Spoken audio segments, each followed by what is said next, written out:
Hola, bienvenidos a nuestra nueva unidad, la Segunda República Española. Un periodo breve de tiempo, de 1931 a 1936, aunque incluso podríamos llevarnos hasta el final de la Guerra Civil, el 1 de abril de 1939. Un periodo, vuelvo a decir, breve, pero sobre todo muy intenso. La Segunda República Española fue la primera experiencia democrática que vivieron los españoles. Es posible que el enlace con el siguiente periodo, la Guerra Civil, haya condicionado la visión que tenemos de este periodo. Pero no nos dejemos engañar, va a ser una época donde, tanto sobre todo izquierdas, pero bueno, también a las derechas, van a intentar y llevar a cabo proyectos para solucionar, a través, eso sí, de la vía democrática, todos los problemas que España iba arrastrando desde hacía casi un siglo. Todo este proceso ha llegado incluso a nuestros días, ya que la Segunda República, gracias a su gran obra reformista, ha quedado a nivel histórico como la gran referencia de las izquierdas españolas. Aprendamos del viaje por su recorrido.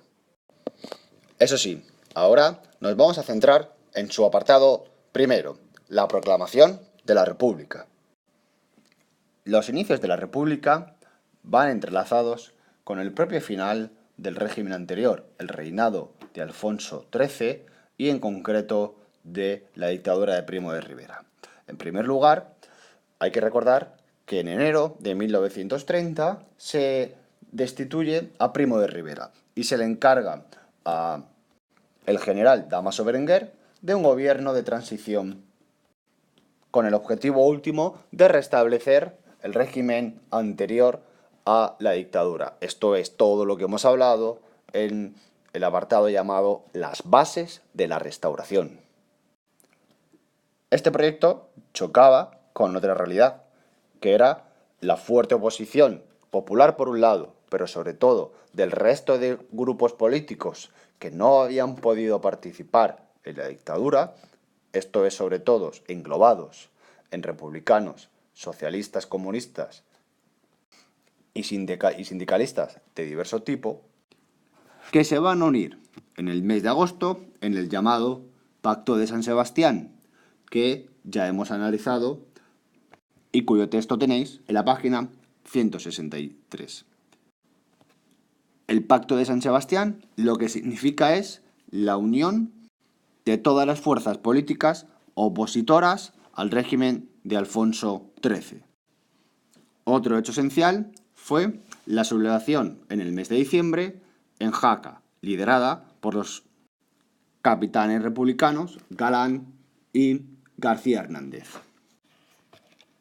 Esta sublevación pronto va a fracasar y a los pocos días fueron fusilados ante el estupor de la opinión pública. En el mes de febrero comenzaron a precipitarse los acontecimientos. Estamos ya en 1931.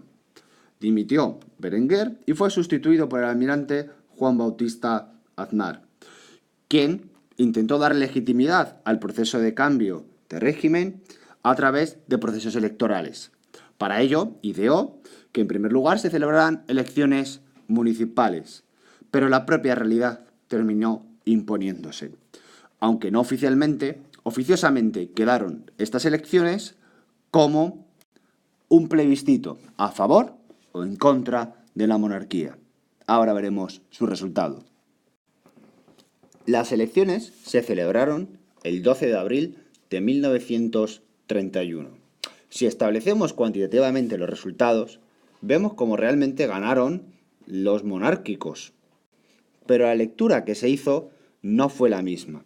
Veamos el ejemplo del Heraldo de Madrid, donde nos dice, en el gran plebiscito, ojo, que no habla de elecciones, de ayer, España votó por la República. ¿Cómo se llega a esta lectura? Pues la clave está en las capitales de provincia. ¿Y por qué las capitales de provincia? Porque en primer lugar eran las zonas de mayor modernidad, las zonas de mayor cantidad de población y por la propia dinámica de la vida urbana, las zonas donde era muy difícil o prácticamente imposible que las prácticas caciquiles tuvieran éxito y por lo tanto era donde objetivamente mejor se podía reflejar la propia realidad del país. Y si nos atenemos a los resultados de las principales ciudades y tomamos como referencia las capitales de provincia, que normalmente son las ciudades con mayor población, vemos cómo se produce una aplastante victoria de las candidaturas republicanas. De aquí viene esta lectura. Para corroborar la tesis plebiscitaria, podemos comentar, como ya hemos hecho, la visión del Heraldo de Madrid, pero no solo esa. Si nos vamos, por ejemplo, a un periódico de la época en Santa Cruz de Tenerife, El Progreso, lógicamente, ya su título nos indica cuál es su tendencia, podemos ver que afirma triunfo de las izquierdas en las elecciones de ayer. La fecha, como se ve aquí, nos indica claramente de a qué elecciones se está refiriendo. Como veis, la visión general plebiscitaria era comúnmente aceptada. ¿Cómo van a reaccionar los monárquicos y sobre todo el propio rey Alfonso XIII ante estos resultados? Su visión va a ser clara. No tenía el apoyo de la población del país. Por eso, va a intentar negociar con el Comité Republicano de Madrid una posible abdicación, pero finalmente acordó su salida del país con el objetivo de que, una vez ya conocida la propia realidad y las propias aspiraciones del país, no existieran alteraciones del orden público. En la parte izquierda tenemos recogido el manifiesto de despedida. Así, haremos ahora un pequeño parón. Nos colocaremos en pareja, tal cual ya estamos ubicados, y vamos a realizar las siguientes actividades. En primer lugar, buscar la propia naturaleza del texto. Ya sabéis, fuente, autoría, destinatario, pretensión o intencionalidad del texto y tipología textual, tanto en contenido como en forma. Y luego se os pide que analicéis el texto, extrayendo sus ideas principales y secundarias. Para eso os voy a dar 15 minutos. Una vez ya hemos terminado, vamos a analizar el texto, respondiendo a su primera pregunta. Tenemos clara que es una fuente primaria. ¿Por qué? Porque es un manifiesto escrito por el propio Alfonso XIII, en el cual argumenta sus motivos para abandonar el país. Si hablamos de su tipología según forma, es un texto de carácter histórico circunstancial. Y su temática, claramente, es una temática política.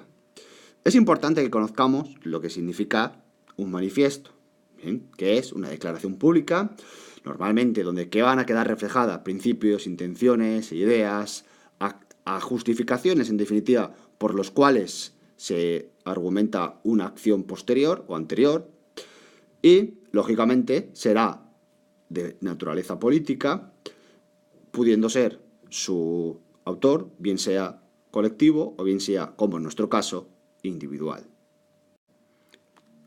Lógicamente, es un documento con un carácter público y, en este caso, oficial y de ámbito nacional. El autor, aquel que lo redacta, Alfonso XIII. Aquí podéis ver una pequeña biografía sobre él. Recordad que en selectividad es esencial también, si es conocido, que expliquéis quién es el autor. Bien, y la intencionalidad, aquí lo tenemos, pues dar a conocer al pueblo español los motivos, razones por los cuales toma la decisión de alejarse del poder, ya que ante los resultados de las elecciones de abril del 31 ve que no tiene apoyo popular y percibe que puede existir, a su criterio, riesgos de una guerra civil. Bueno, pues ya tenemos analizados dos acontecimientos esenciales. Primero, 12 de abril de 1931, victoria de las elecciones municipales de las candidaturas republicanas socialistas. Segundo, la salida del país de Alfonso XIII. ¿Y qué pasa? 2 días después, el 14 de abril de 1931, se produce una gran exaltación popular, donde se proclama, tanto en varias ciudades, en primer lugar es en Eibar, pero sobre todo en la ciudad de Madrid, en la Plaza del Sol, y vemos también incluso en Barcelona, en la Plaza de Sant Jaume, se va a proclamar la República Española. El caso catalán tendrá sus peculiaridades que ya analizaremos en un apartado posterior. Pero como se puede ver en estas imágenes, ya observamos el fuerte apoyo y el gran entusiasmo de la población ante las perspectivas que tenía el nuevo régimen. Ojo, que esto va a ser a la vez solución y problema. ¿Solución por qué? Porque en los primeros momentos el apoyo, sobre todo de la burguesía pequeña y de las clases populares, va a ser muy fuerte. Pero precisamente estos mismos grupos, y sobre todo las clases más desfavorecidas, van a ser un acicate, una gran presión para los gobiernos progresistas ante la reivindicación de que las medidas progresistas fueran rápidamente realizadas. Van a aceptar de mal grado la lentitud de las reformas. Analizamos ahora el contexto, aunque antes que el económico nos detendremos en el contexto político. Y es que la Segunda República Española se va a encontrar con un panorama político en el cual la hegemonía la estaba comandando los fascismos, donde ya desde 1922 comandaba y lideraba Mussolini el régimen fascista italiano. Estaba ascendiendo como la espuma el Partido Nacional Socialista de Hitler en Alemania y las ideologías de carácter autoritario en toda Europa Central y Europa del Este, o realmente en parte, no en toda, estaban teniendo mucha fuerza en este momento. De hecho, solo 2 años después, en 1933, sube Hitler al poder en Alemania e inicia el proyecto nazi que luego dio lugar a la Segunda Guerra Mundial. En resumen, en un momento de claro retroceso de los sistemas democráticos en Europa, en España, pues no se nos ocurre otra idea que implantar el régimen más democrático que hasta entonces habíamos tenido. Y otro elemento decisivo, el plano económico. Bueno, ¿qué sucede? Pues que 2 años antes, en 1929, en octubre en concreto, comienza el llamado crack del 29 y la crisis más importante de toda la historia del siglo XX. La crisis que da inicio en 1929. Que, aunque no vamos a analizarla, la poca o escasa globalización de la economía española hizo que, comparativamente con países como Francia, Alemania, Inglaterra y sobre todo Estados Unidos, el impacto de esta crisis fuera menor en España. Pero eso no significaba que no nos afectara.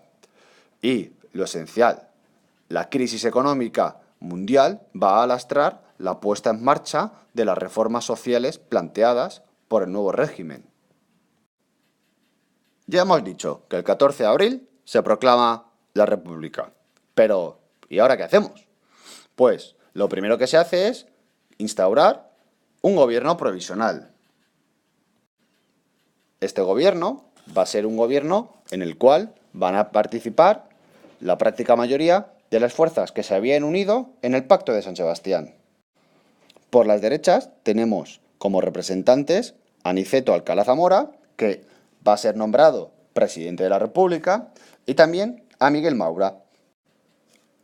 Más al centro del espectro ideológico se ubicaba Alejandro Lerroux y el Partido Radical.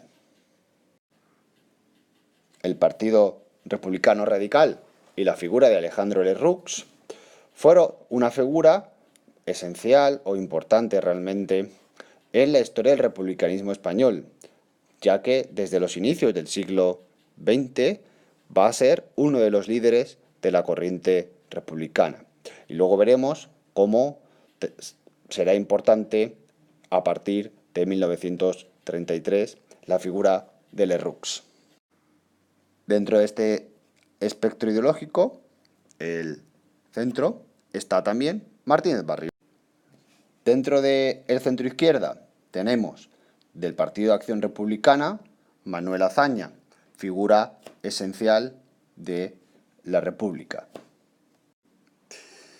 Y Álvaro Albornoz en el Partido Republicano Radical Socialista.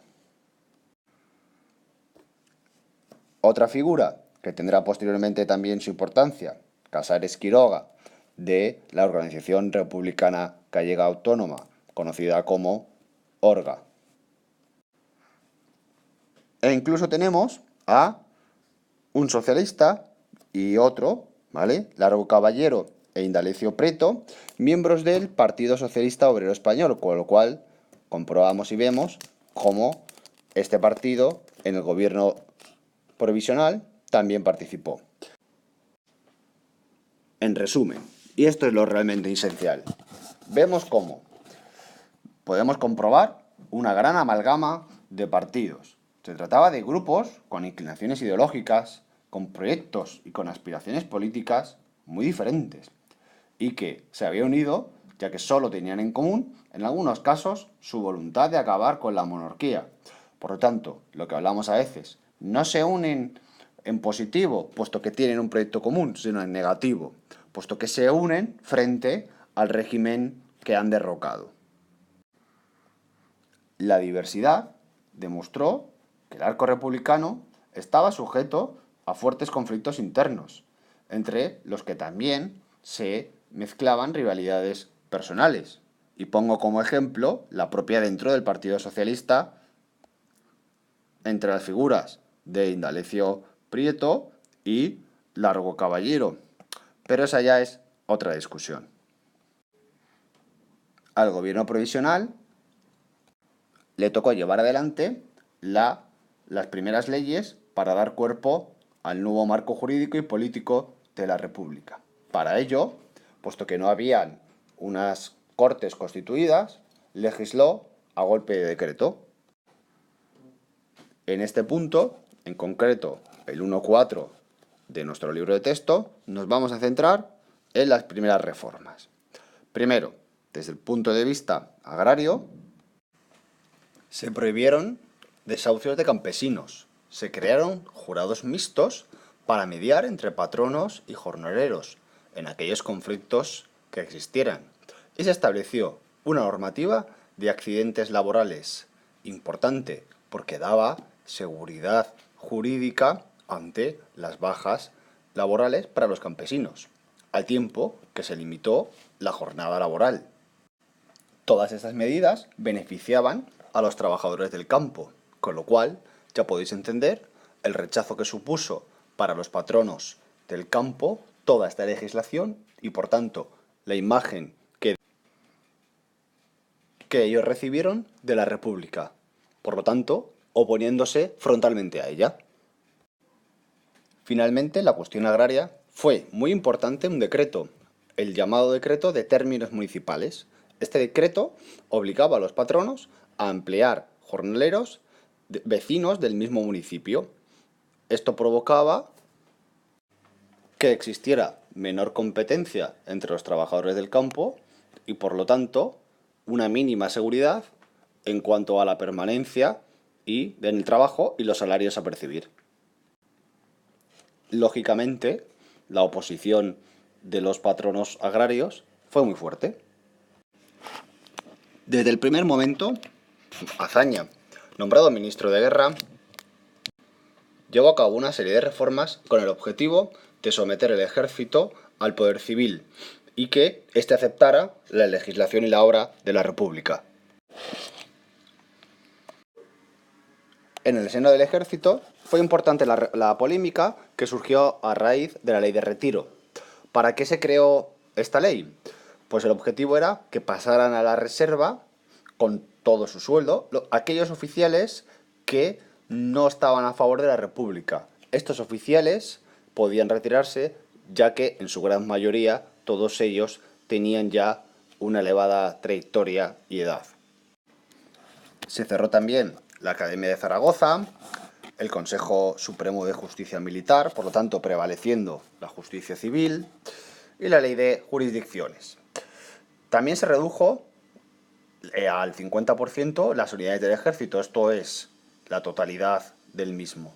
Y se suprimió ascensos por méritos de guerra, favoreciendo a aquellos oficiales adeptos a la República que normalmente estaban en la península.